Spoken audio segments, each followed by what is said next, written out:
अस्सलाम वालेकुम नाज़रीन, मैं हूं मियां अकील अफजल और आप देख रहे हैं मेरा यूट्यूब चैनल। नाज़रीन, दो टॉपिक्स पर आज बात करने जा रहे हैं। इमरान खान की रिहाई के लिए जो है पाकिस्तान तहरीक इंसाफ की जानिब से पंजाब हुकूमत से अपील की गई है, या इसको आखिरी कोशिशें कह लें या जो भी कह लें, उस पर भी बात की जाएगी। वो क्या है उसकी तफसीलात शेयर करेंगे। दूसरा, कल भारतीय मीडिया ने बड़ी ख़बरें चलाई हैं जनाब। उनको आप उसके हवाले से भी ज़बरदस्त कहें, झूठ कहें कि पाकिस्तान पर कब्ज़ा हो गया, और पाकिस्तान के हवाले से जो मुख्तलिफ़ पाकिस्तानी अहदेदार हैं उनके हवाले से ख़बरें चली हैं। दोनों पर बात करेंगे, लेकिन उससे पहले मेरी दोस्तों से दरख्वास्त है, जिन्होंने अभी तक चैनल को सब्सक्राइब नहीं किया, बेल आइकन का बटन प्रेस नहीं किया, वो फ़ौरी तौर पर चैनल को सब्सक्राइब कर दें और बेल आइकन का बटन भी दबा दें। अब नाज़रीन, आगाज़ करते हैं। हमारे साथ जहांज़ेब अब्बासी साहब सीनियर सहाफ़ी मौजूद हैं, इनसे बात करेंगे। अब्बासी साहब, इंडिया से आगाज़ कर लेते हैं। देखें, आपने भी इंडियन मीडिया देखा होगा। कल हम सब क्योंकि सहाफ़ी हैं, कोशिश करते हैं कि जहाँ से जो मालूमात मिले उसे हासिल कर लें। वैसे असूली तौर पर तो कल जो इंडिया ने भारत ने के मीडिया ने किया है, उसके बाद तो हमें उनको देखना ही नहीं चाहिए, क्योंकि कल झूठ की एक जो आखिरी हद होती है ना, शायद भारतीय मीडिया ने उसको भी क्रॉस कर दिया है। कल का अगर मीडिया देखें, मैं देख रहा था सोशल मीडिया पर, तो जनाब किसी ने पोस्ट लगाई हुई थी कि इंडियन जो नेवी के जहाज़ हैं वो लाहौर पहुंच गए हैं। हालांकि लोगों ने उसके ऊपर कहा कि भाई लाहौर के करीब तो कोई समुंदर ही नहीं है, तो इंडियन नेवी के जहाज़ लाहौर कैसे पहुंच गए। कुछ मीडिया ने, भारतीय मीडिया ने ये चलाया कि जनाब जो chief of the army staff हैं उन्हें चेंज कर लिया गया है, उन्हें गिरफ़्तार कर लिया गया है गालिबन। इसी तरह से प्राइम मिनिस्टर के हवाले से, पाकिस्तान पर बड़े हमलों के हवाले से सारा झूठ चलता रहा है। भाई साहब, भारतीय मीडिया का कोई मेयार नहीं है, कोई सच का, कोई हकीकत का, कोई उन्हें कुछ पूछने वाला नहीं है। या वो हुकूमत के कहने पर ऐसा झूठा प्रोपेगेंडा जिसका ना सर है ना पाँव है वो कर रहे हैं, या उन्हें शर्मिंदगी है जो पाकिस्तान ने उनके साथ किया 5 और 6 मई की रात को, जो उनके 5 त्यारे गिरा दिए। ये क्या इंडियन मीडिया ने कल क्या किया है? शुक्रिया कि एक तो जो बैकग्राउंड है उसमें तो इंडिया को हजीमत इसलिए उठानी पड़ी कि ये भी एक फैक्चुअल बात है कि पाकिस्तान ने सिर्फ अपना डिफेंस किया है, पाकिस्तान ने अटैक नहीं किया। जो डॉग फाइट हुई बिटवीन जेट फाइटर्स, उसमें बहुत भारी नुकसान हुआ है इंडिया को। जब 7 और 8 मई की रात को इंडियंस ने ये कोशिश की, जो बड़ा उनको घमंड था कि हमारे पास राफेल हैं, तो उसके ऊपर भी इंडिया के अंदर ये डिस्कशन बहरहाल चल रही है कि हमने एक तो किस्तों के ऊपर जहाज़ लिए और अभी कुछ किस्तें भी पूरी नहीं की और जहाज़ भी गिर गए। तो वो इसको ऐसे भी बयान किया जा सकता है कि हम जैसे आम तौर के ऊपर एक एज आ शहरी, मतलब मैं या आप कोई मोबाइल लेते हैं किस्तों के ऊपर, और मोबाइल खुदा ना खास्ता चोरी हो जाए, टूट जाए, मोबाइल भी गया और किस्तें भी भरनी पड़े। बिल्कुल। तो यही कुछ हुआ एक तो इंडिया के साथ। फिर उसके बाद जो LOC के ऊपर पाकिस्तानी फ़ौज ने रिएक्ट किया है, 50 से 60 फ़ौजी भारत के जो मरे हैं, उनकी हलाकत के ऊपर कोई भी भारत का ऑफिशियली गवर्नमेंट साइड के ऊपर और आर्मी साइड के ऊपर कोई शख्स उनकी जो आखिरी रसूमात हैं उसमें शरीक नहीं हुआ। इसका with in the Indian army जो है वो खासा रिएक्ट हुआ, काफ़ी रिएक्शन पाया गया। कि उसकी मिसाल इसलिए है कि पाकिस्तान के अंदर एक छोटा बच्चे की शहादत हुई, आपने देखा कि 7 साल बच्चे की जी शहादत हुई। तो इसके ऊपर हमारे आर्मी चीफ, प्राइम मिनिस्टर, तमाम जो पॉलिटिकल क़यादत थी, उस सब ने शिरकत करके एक मैसेज दिया आलमी सतह के प्रेसिडेंट ऊपर। आसिफ अली जरदारी सेहत ख़राब थी, उनके लिए खड़ा होना मुश्किल था, लेकिन उन्होंने भी उस जनाजे में शिरकत जी की और एक मैसेज दिया। जी तो इस सारी सूरत हाल में इंडियंस, भारतीय जो आर्मी है वो इस पर डीमोरलाइज, नंबर 1 इस जो ये रवैया है इंडियन गवर्नमेंट का या इंडियन हाई ऑफिसर्स फ़ौज के अंदर उनका, वो है। दूसरी वजह ये है कि मेरी इत्तला के मुताबिक भारत की जो फ़िज़ाइया है उसने रिफ्यूज़ कर दिया था मज़ीद फ़ाइटर जेट्स को उड़ाने से।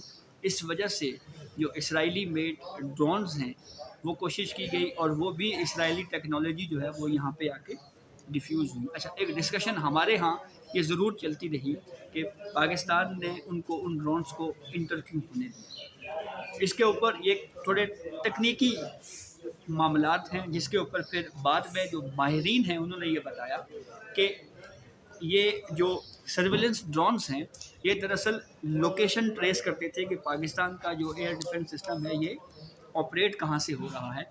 तो उससे बचने के लिए कि हमारा कोई भी एसेट जो है वो कहीं पे उसकी लोकेशन ट्रेस ना हो, इस सिस्टम को ऑफ किया गया। और फिर जैसे ही उनकी परवाज़ें नीचे हुई तो उनको लोकल हथियारों के साथ या हथियारों के साथ उनको छोटे हिट हथियारों के करके मार गिराया गया। इसीलिए कुछ शहादतें 3 या 4 शहादतें हमारे सिविलियंस की भी हुई हैं, कुछ ज़ख्मी होने की इतलात भी हुई है, लेकिन मजमूई तौर के ऊपर ये इसराइली टेक्नोलॉजी भी मुकम्मल तौर के ऊपर फ्लॉप हुई है। अब आते हैं, जब ये हर महाज के ऊपर इंडियंस जो हैं वो फ्लॉप हुए, तो अब उनके पास एक टूल था फेक न्यूज़ का। अच्छा, फेक न्यूज़ में भी बड़ी आपको एक इंटरेस्टिंग स्टोरी ये सुनाऊँ कि ये भी एक असूल है कि फ़ेक न्यूज़ जो है वो स्टेट मोनोपोली होती है, लेकिन अंधेर नगरी भी नहीं होती। उसकी वजह ये है कि अब आप यूँ उसकी मिसाल ले सकते हैं जी कि दुनिया में ना वो मुकाबला हुस्न होता है, तो उसमें जो सबसे खूबसूरत तरीन जो एक खातून होती है उसको टाइटल दिया जाता है जी कि ये सबसे मिस वर्ल्ड है जी खूबसूरती में।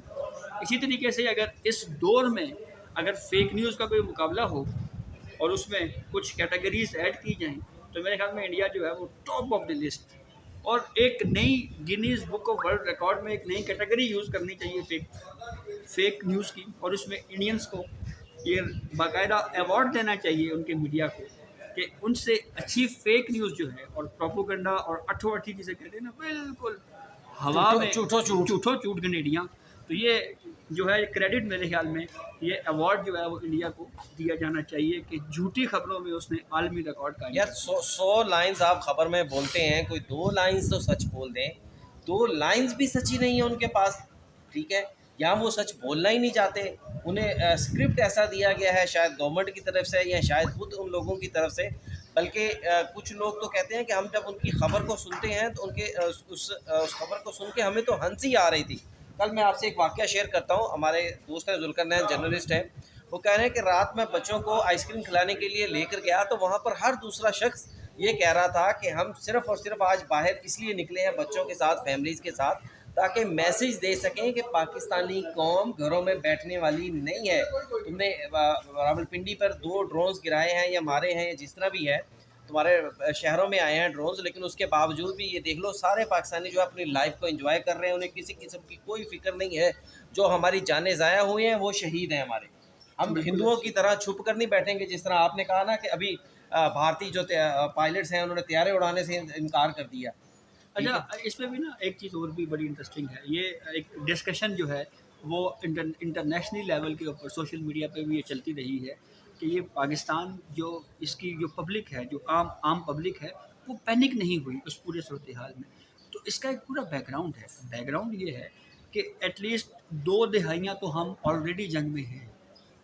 हमने एक बदतरीन बॉम्ब ब्लास्ट और दहशतगर्दी का सामना उस वक्त किया जब परवेज़ मुशर्रफ का दौर था, एक अमरीत थी इस मुल्क में। तो हमारे यहाँ हम खुद पाकिस्तान बतौर मुल्क जो है वो टेररिज्म का सबसे ज़्यादा शिकार हम रहे हैं, और उसमें भी इंडियन इन्वॉल्वमेंट रही है, चाहे बलूचिस्तान हो, खैबर पख्तूनख्वा हो, पंजाब हो, हर जगह पे जो है वो भारतीय जो दहशतगर्दी है उसके सबूत हमने आलमी सतह के ऊपर दिए हैं। तो इसकी वजह से जो है वो हम बीइंग अ नेशन जो है, हम तो गुज़िश्ता 20 सालों से जंग में हैं। तो ये अगर कोई परेशानी है तो उनको है। बहरहाल जी, इसमें हमारी दुआ है कि अल्लाह ताला इस जंग में हमारे पाकिस्तान को हमें सरखुरू रखे, जिस तरह अल्लाह ताला ने अभी तक पाकिस्तान को इज़्ज़त दी है।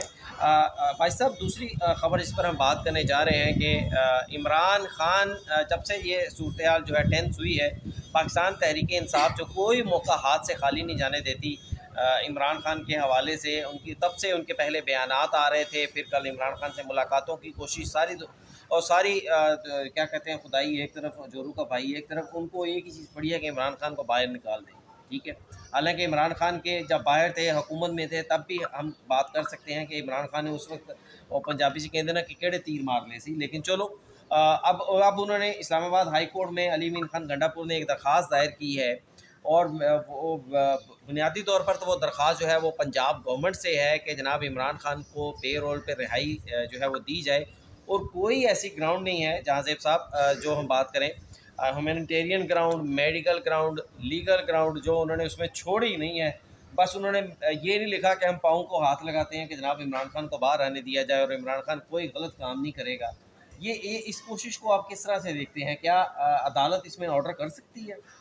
एक तो अकील अफजल, पहली बात तो ये है कि Pakistan Tehreek Insaf being a political party, उन्होंने मेरे ख्याल में इस मौके के ऊपर एक बहुत अहम चांस था उनके पास, जिसको उन्होंने मिस किया है। देखिए, एक मुल्क के अंदर पॉलिटिकल डिफरेंसेस जो हैं वो होते रहते हैं। ठीक है, इमरान खान के ऊपर केसेस बनाए गए, कुछ ऐसे केसेस भी बनाए गए जो नहीं बनने चाहिए। मेरा अपना ज़ाती ओपिनियन है कि जो इद्दत में निकाह के हवाले से जो इमरान खान के ऊपर जो केस बना और उसके ऊपर जो डिस्कशन पब्लिकली होती रही है, वो नहीं होनी चाहिए थी। हमारे यहाँ सियासतदानों के ऊपर केसेस बनाए जाने की एक बड़ी तवील हिस्ट्री है, लेकिन इंडिया और पाकिस्तान के माबैन कशीदगी ये वो वाहिद मौका रहा है जहाँ पे जितने भी किसी के डिफरेंसेस हुए हैं, लेकिन इस मामले के ऊपर तमाम पॉलिटिकल पार्टीज़ एक पेज के ऊपर रही हैं।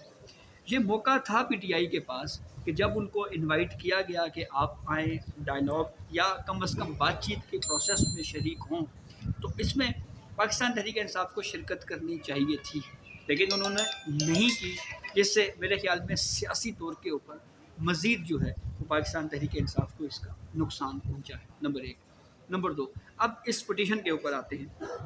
मेरी जितने भी वकला से बात हुई है, वो एक इस पॉइंट के ऊपर तो मुत्तफिक हैं कि पैरोल पे जो रिहाई है, ये एग्जीक्यूटिव पावर है, जुडिशल पावर नहीं है। तो ये हाई कोर्ट इसको मैक्सिमम रेफ़र कर सकती है टू एग्जीक्यूटिव यानी पंजाब होम डिपार्टमेंट को कि आप इस मामले को देखें।